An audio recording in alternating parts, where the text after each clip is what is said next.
Hi friend, मी सायली. घरोघरी रुचिरा या चॅनलवरती तुमचं खूप खूप स्वागत आहे. आज आपण भरली भेंडी कशी बनवायची ती पाहणार आहोत.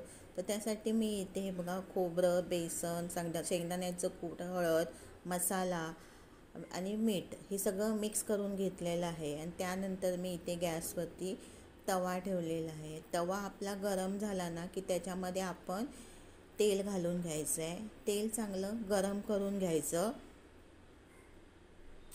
आता आपलं ना तेल गरम झालेलं आहे. आता आपण ज्या भेंड्यांमध्ये मसाला भरलेला आहे त्या भेंड्या आपण चांगल्या भाजून घ्यायच्या आहेत. या बघा, अशा पद्धतीने आपण मसाला भेंडीमध्ये भरलेला आहे. व्यवस्थित भरून घ्यायचं, म्हणजे कसं मसाला बाहेर येत नाही.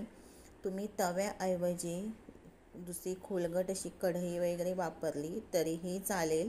हे बघा, या पद्धतीने मी ना मसाला भरून घेतलेला आहे आणि सर्व भेंड्या आता मी चांगल्या भाजून घेणार आहे. आणि तुम्ही जर हा व्हिडिओ पाहत असाल तर लाईक करा, कमेंट करा, म्हणजे आम्हाला खूप छान वाटतं. आणि तुम्हाला ही रेसिपी आवडली आहे की नाही तेही समजतं. त्यासाठी यूट्यूब फॅमिली प्लीज कमेंट करा. आता आपल्या सर्व भेंड्या मी इथे तव्यामध्ये घालून घेतलेल्या आहेत. आणि आता आपण ना याच्यावरती एक ना झाकण ठेवायचं, म्हणजे काय होतं, लवकर आपली भेंडी भाजली जाते. हे बघा, अशा पद्धतीने मी इथे झाकण ठेवलेलं आहे.